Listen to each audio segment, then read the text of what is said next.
itu definisi operasional itu fungsinya di situ. Nafkah ini apa maksudnya? Misalnya perspektif maqasid syariah apa maksudnya? Maqasid syariahnya itu maqasid syariah siapa? Banyak yang mengemukakan maqasid syariah. Nah, di situ dijelaskan. Nah, itu fungsi definisi operasional.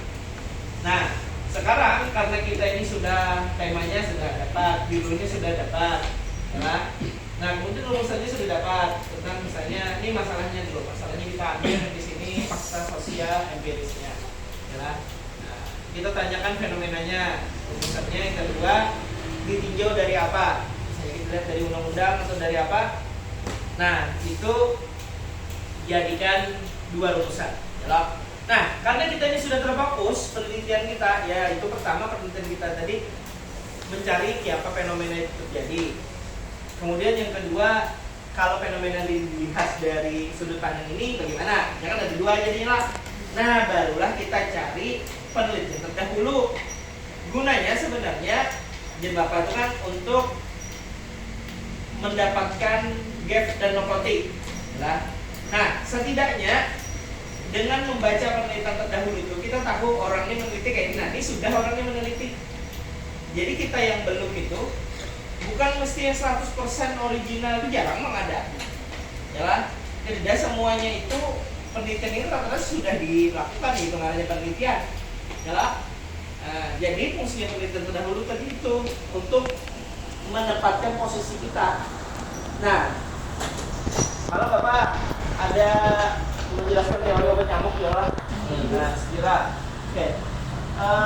Setiap permasalahan itu pasti ada lingkar terdalam dan lingkar terjauh.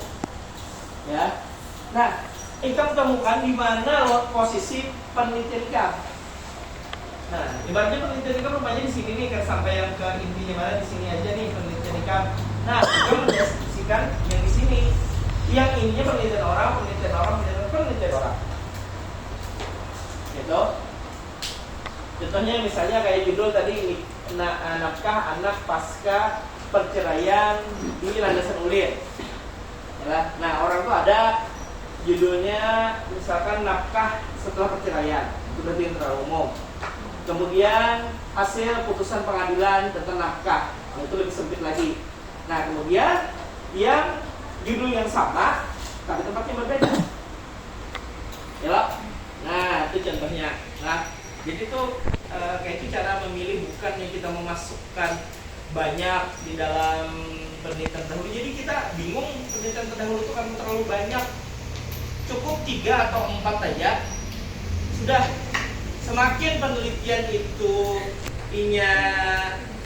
jarang dilakukan, semakin sedikit biasanya. Karena orang meneliti itu sama lagi lawannya, atau cenderung lebih sulit misalkan. Yalah. Nah, itu penelitian terdahulu. Nah. Nah. Sekarang berbicara masalah perspektif yang biasanya ada di Google.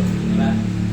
Perspektif itu kalau bahasa simpelnya, di mana kita melihat fenomena yang akan kita teliti itu ditinjaunya dari mana, dilihatnya dari mana. Misalkan anggaplah Bapak melihat style Al-Falah. Bapak melihat style Al-Falah dari mana? Dari Al-Falah Putri. Berarti Bapak cukup membahas bagaimana Bapak melihat style Al-Falah dari Al-Falah Putri.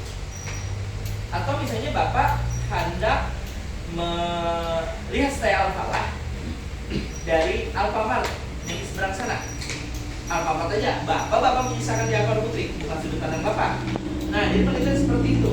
Kalau misalnya Ikam pilih fenomena ini berdasarkan pendapat fikih Imam Nawawi, misalkan pendapat sidin itu aja Ikam lihat, jangan libatkan yang lain, karena ada fokus penelitiannya.